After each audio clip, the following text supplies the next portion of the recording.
Okay. Ya, saya tengok.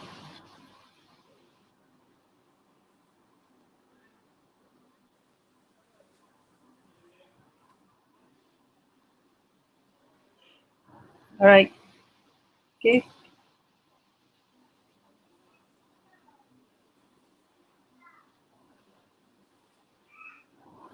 Okay. Bismillahirrahmanirrahim. Boleh ya? Okay, semula. Okay. Bismillahirrahmanirrahim. Assalamualaikum dan selamat pagi. Alhamdulillah pagi ini kita diizinkan Allah untuk bersiaran sekali lagi. Terima kasih kerana menonton secara live pagi ini dari pentas The Parent Story. The Parent Story adalah sebuah media digital yang fokus memberikan maklumat dalam bidang keibubapaan, pengurusan kewangan, percutian, kecantikan dan kesihatan. Mohon like, share, tag, komen dan follow Facebook The Parent Story dan IG theparentstory.com. Nama saya Zamzana dan saya merupakan pengasas kepada pantangplus.com, iaitu sebuah platform tempahan atas talian untuk pakej berpantang anda. Dan saya akan bertugas sebagai moderator pada pagi ini. Sebelum itu kami ada tawaran istimewa nak kongsi dengan anda. Ada link untuk untuk download konsultasi percuma di ruangan komen, boleh klik sekarang. Share dan tag juga kepada kawan-kawan dan ahli keluarga. Jika ada sebarang pertanyaan, boleh isi di ruangan komen. Pagi ini kita sangat bertuah kerana seorang speaker hebat akan mengupas tajuk tips menyediakan perbelanjaan sebuah keluarga. Sempena bulan kemerdekaan Malaysia yang ke-63 tahun, The Parent Story ingin menyebarkan kesedaran mengenai topik kebebasan dari sudut kewangan. Jadi jangan lupa saksikan kami setiap Ahad jam 11 pagi untuk bulan Ogos ini untuk siri-siri berkaitan dengan kewangan. Pengalaman saya sendiri sebagai parents, kita perlu ada kesedaran dan tindakan mengenai keuangan dan perlu bermula dari awal berkeluarga. Dan saya pasti ramai ibu bapa yang baru mendirikan rumah tangga mencari-cari maklumat ini untuk orang kata mereka masa depan mereka sendiri. Okay. Jadi bersama-sama saya ialah Puan Izaihan Zahar, seorang tax consultant dari firma Zahar Advisory yang akan berkongsi sedikit panduan kepada ibu bapa mengenai tips perbelanjaan sesebuah keluarga. Profesion beliau ialah sebagai tax consultant atau perunding cukai dan mempunyai lebih 8 tahun pengalaman dalam bidang ini. Puan Izaihan merupakan lulusan bidang ACCA, iaitu Professional Course for Accounting dari Universiti UiTM Shah Alam. Antara pelanggan corporate beliau ialah Annie Monster, Boba Boy dan restoran Mi Rebus Ramli, sebuah restoran yang terkenal di Ipoh. Puan Izaihan juga baru sahaja menerima cahaya mata kira-kira 3 bulan lalu dan tahniah kita ucapkan. Okey, hobi Puan Iz adalah melancong dan explore nature seperti masuk gua. Okey, interesting ni. Jadi pagi ini kami sangat berbangga menerima Puan Iz sebagai speaker. Selamat datang Puan Iz. Apa khabar? Terima kasih, kawan baik. Alright. Okey, untuk membuka bicara Puan Iz, boleh ceritakan sedikit mengenai takrifan kebebasan kewangan ataupun financial freedom? Okay, sebelum tu terima kasih Puan Zam dan tim Parent Story kerana jemput saya jadi speaker hari ini untuk share tips ini untuk kita praktikkan bersama. Okey, kalau cakap pasal financial freedom tu kita cukup income untuk kita cover expenses daily kita. Dia bukan kita nak cakap kita kaya atau banyak duit, tapi kita ada konsep cukup untuk kita dengan family atau buat benda-benda yang kita suka. Sebab kalau kita ada time kerja malam, macam kerja 24 jam kan kita kurang masa, so kita belum ada financial freedom. So few things untuk kita capai freedom ni, antaranya kita kena set goal kita. Contohnya simpanan berapa-berapa untuk bila umur berapa. So kita capai target life goal kita ni, kita kena buat budget lah. So hutang dan kita berkumpul. Itu antaranya untuk kita capai kita punya financial freedom.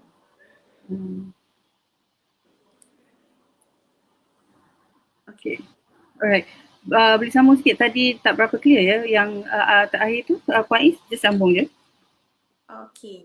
Maksudnya pas kau hutang, lepas tu kita buat kita melapor Baik. Okey, dia macam ni. Maksudnya apa tu, kita kena ada matlamat. Selepas ada matlamat, kita buat perancangan untuk buat bajet. Betul?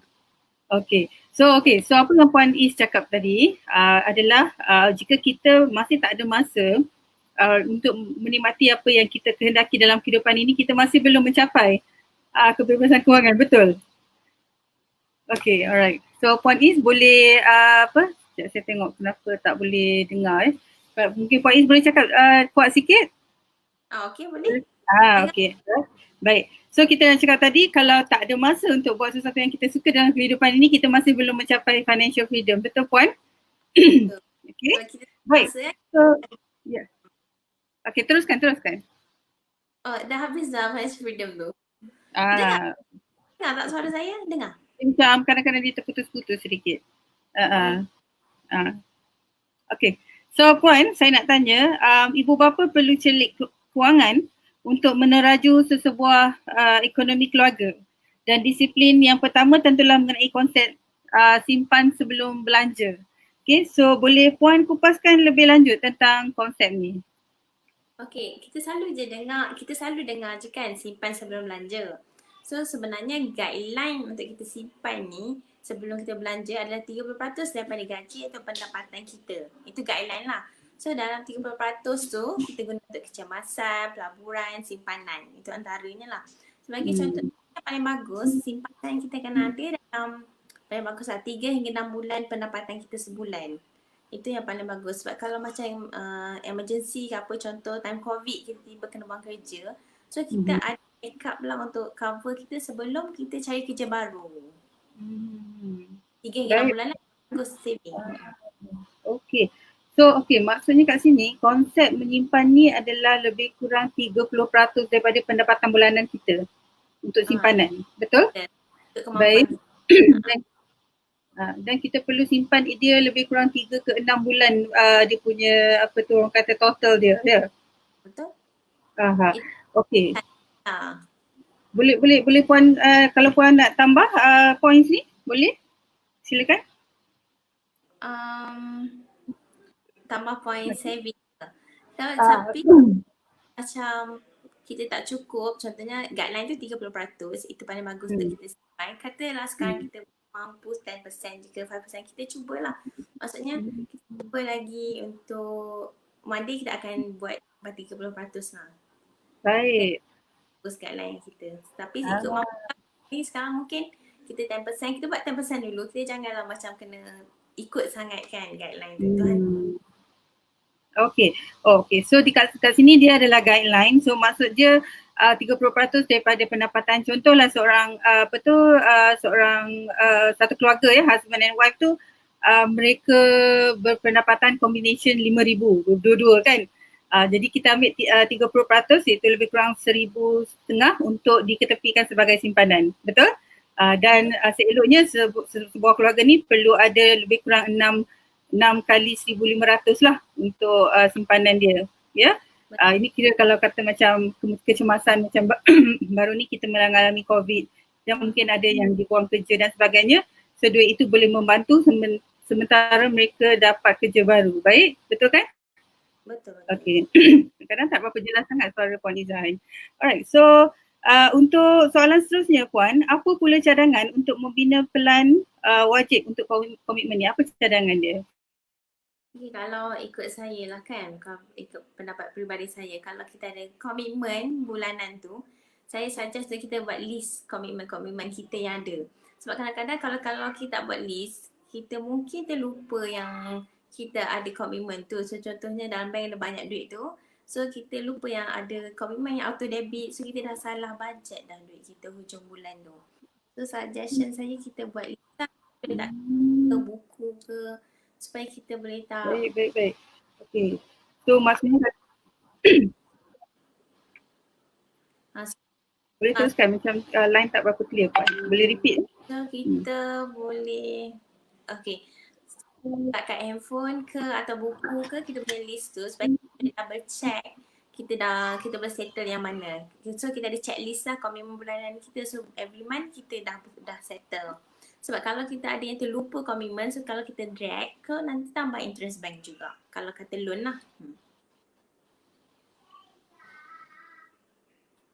Kak Zam dengar saya tak?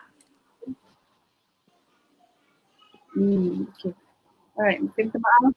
Line macam kurang jelas ya Puan Iz. Itulah saya pun rasa Baik, tak apa. Saya cuba saya ingat buat ringkasan. Maksudnya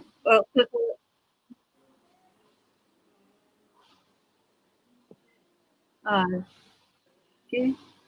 Line macam tak berapa jelas. Okay, sekejap ya. Okay, so tak apa. So soalan saya tadi ialah apa cadangan untuk membina keluarga wajib untuk komitmen seorang parents lah sebagai parents.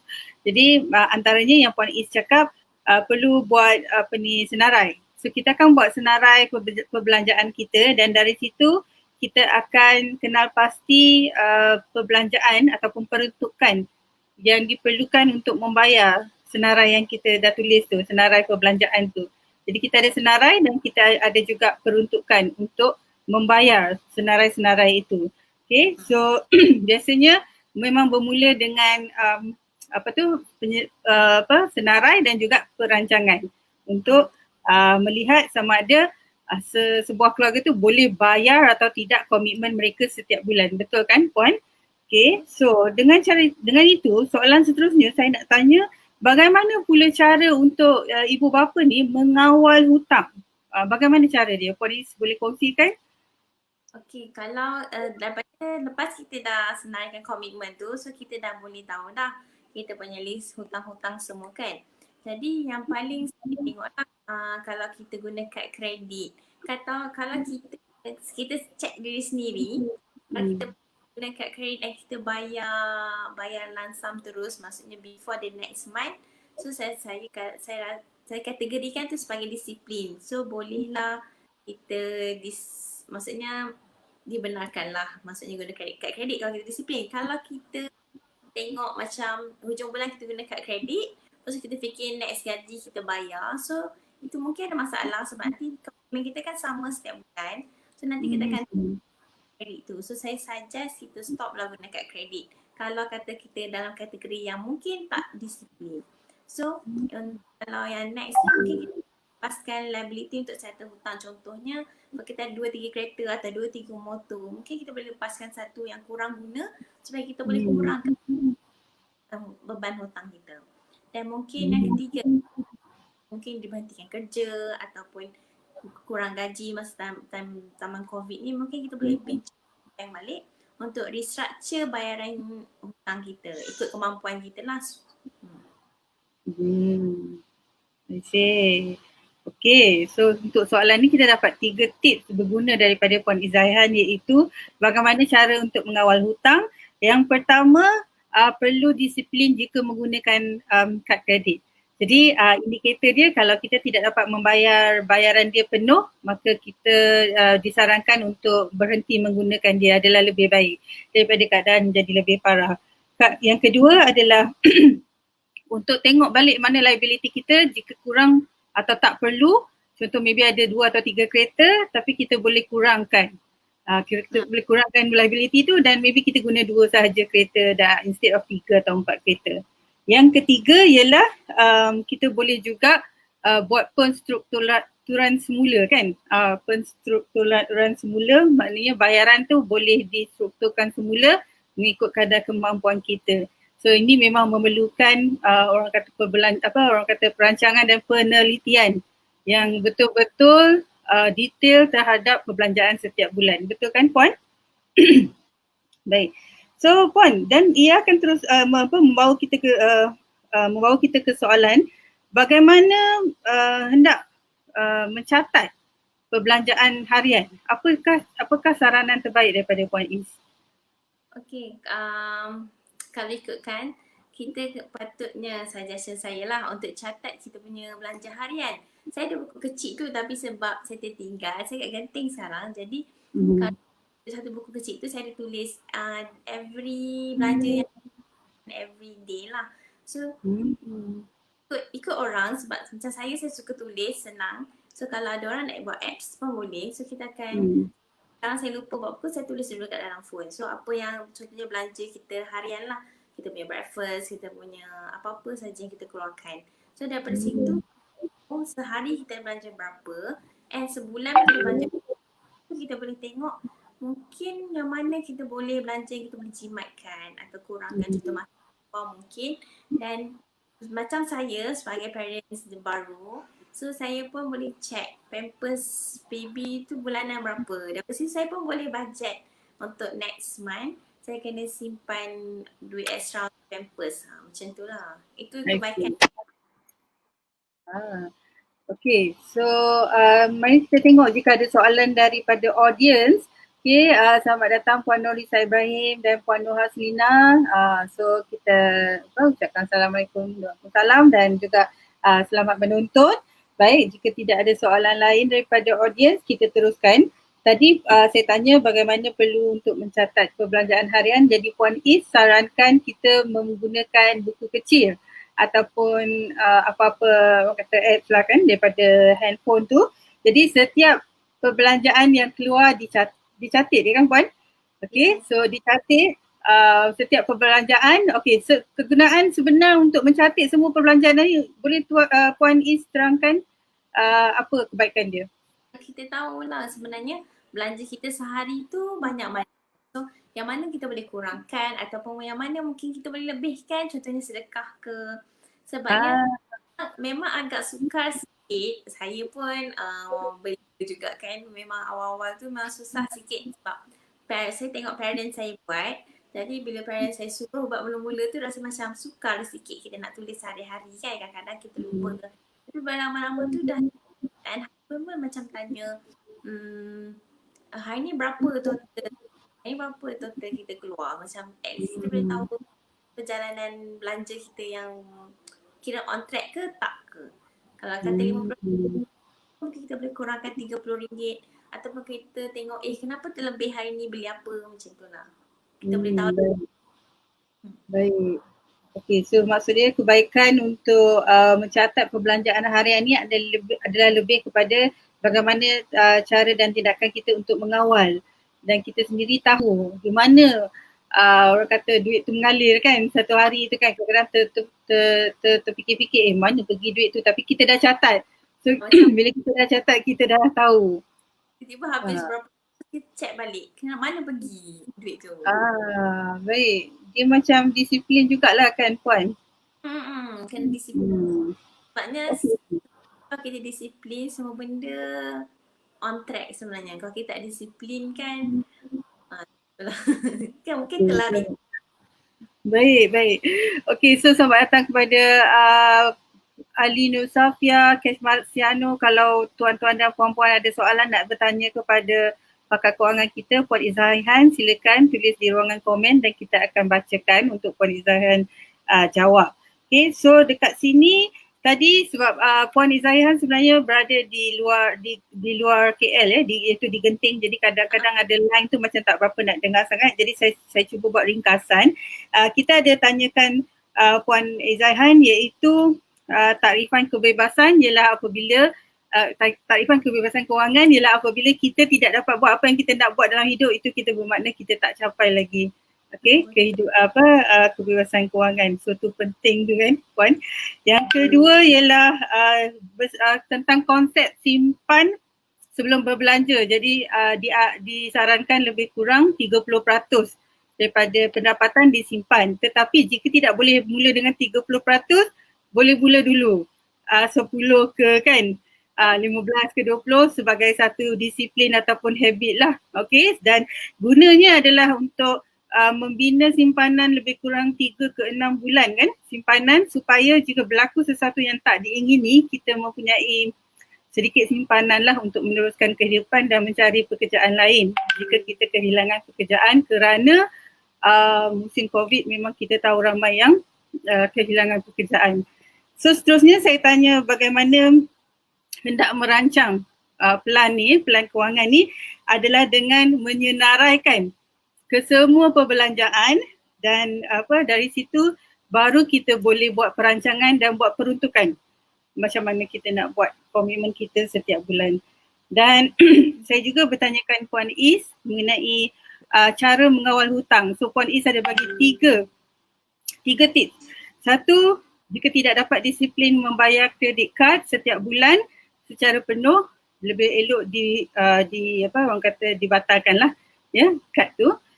Kedua, jika ada lebih liability macam 2 atau 3 kereta atau motor macam tu, jadi pastikan apa yang perlu sahaja dan tak perlu nak bayar untuk semua kereta. Jadi kita ikut kita ukur sendirilah kan kita punya keupayaan. Dan yang ketiga ialah kita boleh buat penstrukturan pembayaran. So ni ramai yang tak tahu sebab dia ingat bila dia stuck, dia ingat dia kena commit juga, jadi dia boleh berbincang lagi dengan pihak bank dan sebagainya. So, okay Puan, kita tengok ada satu soalan daripada Alinur Safia. Dia kata kalau anak-anak minta mainan, kena belikan tak? Tapi dia tulis hashtag kat situ lari bajet. Oh, kalau anak-anak minta mainan tapi lari bajet je. Kalau kita oh, anak saya kecil lagi lah, dia tak minta mainan lagi. So macam mana tu? Dia masuk dalam, dia kena squeeze dalam yang 70% perbelanjaan dia kot ke macam mana? 70% ataupun mungkin dah lari bajet kita, curi sikit bajet lain contohnya. Okay, kita kan boleh kurangkan kat makan luar ke, curi sikit bajet tu. So maksudnya bila kita tahu next month kita boleh bajet sikit untuk mainan anak pula. Oh, okay macam tu. So maksudnya kalau benda tu tak membebankan, mungkin boleh ambil daripada yang 70% peruntukan ni kan, peruntukan kewangan bulanan kan. Jika tidak, kita kena curi bajet sikit. Maksudnya kalau kita dah makan luar tu, hari tu tak adalah kan makan luar sebab nak beli mainan untuk anak macam tu. Betul, tapi katalah anak minta set mainan, kita buat kedai RM2 ke. Okay, so kat sini ada macam kata pilihan lah. Dia ada kedai RM2, kedai macam banyak kedai mainan yang murah-murah ni. So could be ada jugalah mainan-mainan yang anak-anak tu berkenan kan. Okay. So dia pun walau macam tu pun mesti tertakluk kepada kebijaksanaan kita mengawal perbelanjaan kan Puan? Okay. So itu penting tu. Jadi terima kasih Alinur Safia yang tanyakan ni. Okay. So Puan, saya nak tanya, okay, dalam musim COVID ni ada yang kehilangan pekerjaan, ada orang yang pendapatan kena kurangkan dan sebagainya. Jadi apa tips daripada Puan untuk ibu bapa menambah pendapatan bagi sesebuah keluarga ni? Apa tips Puan?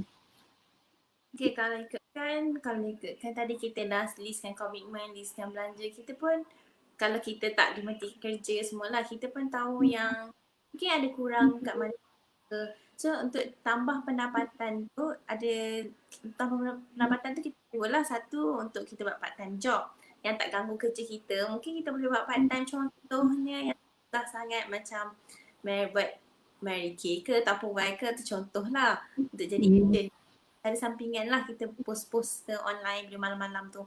So itu untuk kita tambah kita punya income. So selain daripada kita tambah income kita mungkin juga boleh kembangkan duit kita. Mungkin kita boleh melabur lagi lah dari ASB ke unit trust ke. Tapi untuk kita melabur ni dalam saham unit trust ni kita kena cari yang pakar lah. Sebab kita takut nak kembangkan duit. Kalau kita pandai-pandai nanti kuncup pula duit kita. Kalau kita main tabur je kan. So saya suggest kalau trust ke saham tu kita kena tanya pakar lah. Baik. Okay, ni memang sarana yang sangat bernas daripada Puan Izaihan. Antara tips yang boleh digunakan oleh parents untuk menambah pendapatan adalah dengan mencari pendapatan sampingan seperti menyertai syarikat direct selling yang bereputasi tinggi. Maksudnya mereka mungkin dah ada sistem dan apa yang kita buat adalah hanya kita perlu ikut sistem dia, dan contoh-contoh dia macam Puan cakap tadi, macam syarikat yang memang dah ada sistem seperti direct selling seperti Mary Kay dan Tupperware. Itu untuk mencari pendapatan tambahan. Kedua adalah untuk mengembangkan kewangan yang ada dari sudut pelaburan. Tetapi ini adalah dengan nasihat daripada pakar dan bukan orang kata terjebak dengan scammers kan. Yang saya maksud tidak lah kan. Okay, so memang jadi kena cari betul-betul guru pelaburan untuk kita tahu di mana instrumen yang terbaik untuk kita simpan untuk kembangkan lagi duit kita yang kita dah simpan tu. Betul ya Puan? Okay. Baik, so tadi ni Puan Ali Nusafia kata okey saya setuju, dia cakap. Dia dah setuju. Jadi boleh ambil daripada bajet bulanan, kalau tak mahal sangat boleh bawa pergi ke kedai yang contoh RM2 tu ataupun boleh curi bajet lain lah. Okay, untuk plan betul-betul bagaimana jika anak tu minta mainan, sebab mainan pun adalah satu bentuk pendidikan juga untuk anak-anak. Kita tak boleh kata yang benda tu tak bagus kan. Baik, The Parent Story adalah sebuah media digital yang fokus memberikan maklumat dalam bidang keibubapaan, pengurusan kewangan, percutian, kecantikan dan kesihatan. Mohon like dan follow Facebook The Parent Story dan IG theparentstory.com. Soalan terakhir untuk Puan Is. Untuk sesi kali ini di The Parent Story, kita ingin menyebarkan maklumat dan berkongsi ilmu dengan parents di luar sana. Boleh Puan Is terangkan apa matlamat untuk mendidik ibu bapa millennials mengenai kepentingan merancang perbelanjaan keluarga? Silakan. Okay, yang paling penting kita merancang ni sebab supaya sebenarnya untuk kita tenang. Kalau kita tak ada duit sebenarnya memang down kan? Down dan kita mungkin boleh stres, kemurungan. Jadi bila kita merancang, kita tahu kat mana kurang kita, kat mana kita nak check kata kita kurang sangat duit, kat mana kita, macam mana kita nak tambah, macam mana untuk next ni, yang mana kita boleh kurangkan supaya hidup kita lebih tenang. Sebab saya pun tahu kalau kita tak ada duit memang ada perasaan down dan stres tu. Itu yang mungkin kadang-kadang orang yang hidup di bandar ni dia banyak masalah stres dan kemurungan sebab masalah duit. Jadi daripada kita plan tu, kita boleh tengok balik hidup kita, restructure balik hidup kita juga. Kalau kata kita memang tak cukup duit, kita boleh check yang mana kita tak perlukan dah. Yang mana hutang kita boleh restructure, kita pergi bank balik, memang boleh tunjuklah payslip apa yang memang kita tak mampu bayar, kita restructure balik mungkin. Baik. So penting sekali sebenarnya untuk ibu bapa dalam orang kata menjaga rumah tangga mereka supaya kekal harmoni dan kemudian dapat mendidik anak dengan baik kan, perlu menjalani kehidupan dengan tenang. So kalau tak tenang memang kita akan stres dan cepat down, jadi kat situ memang akan menjejaskan kualiti kehidupan kita. Jadi saya sangat bersetuju dan menyarankan supaya semua ibu bapa di luar sana kita belajar bertenang, dan dengan bertenang kita boleh fokus untuk menghadapi kehidupan kita setiap hari. Baik, kita telah sampai ke penghujung rancangan. Puan Is, ada apa-apa pesanan sebelum program ini berakhir? Kalau ada apa-apa nak lebih tips ke, nak tahu lebih lanjut dari saya, boleh contact saya. Facebook saya Izaihan Zahar juga ataupun email saya izaihan@gmail.com. Dan kalau sesiapa ibu bapa yang nak apply loan buat rumah, apply loan untuk beli rumah ke, sebab dia kena buat cukai kan, boleh cari saya juga. Okey, ni bagus ni, pesanan yang terbaik untuk dari Puan Is. Jika ada ibu bapa yang nak beli rumah, jadi dia perlu orang kata buat perancangan cukai dan sebagainya, jadi boleh jumpa Puan Izaihan untuk mendapatkan konsultansi. Okey, Puan Izaihan office di mana ya? Okay, saya Zahar Advisory Group ni ada 3, satu di Ipoh, di Jalan Intan dan juga Shah Alam. Dan saya di Shah Alam lah, branch Shah Alam. Okey, so pejabat buka setiap hari ke macam mana? Macam mana? Pejabat buka Isnin Jumaat 8.30, 5.30. I see. Okay. So untuk ibu bapa yang ingin merancang kewangan ataupun dia stuck dan perlukan nasihat daripada pakar kewangan, so boleh berjumpa dengan Puan Izaihan. Saya dah letakkan email izaihan@gmail.com. Jadi boleh jumpa Puan untuk sesi konsultansi dan pejabat Puan ialah di Shah Alam ya. Baik. Okay, so kita boleh jumpa Puan Is untuk merancang kewangan kita betul-betul supaya kita boleh kekal fokus dalam menjalani kehidupan seharian kita. Baik, terima kasih Puan Izaihan kerana bersama-sama kami pada pagi ini. Semoga Puan Is dikurniakan kesihatan dan kekuatan untuk meneruskan kejayaan murni ini Puan. Harapan semoga sesi ini tadi dapat memberikan manfaat kepada semua penonton. Jangan lupa like dan share kepada rakan-rakan anda yang mungkin sedang mencari banyak maklumat dan ilmu mengenai tajuk kita ini.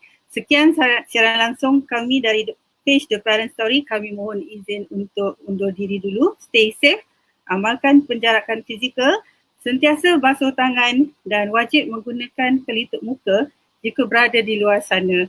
Kita jumpa lagi. Assalamualaikum warahmatullahi wabarakatuh.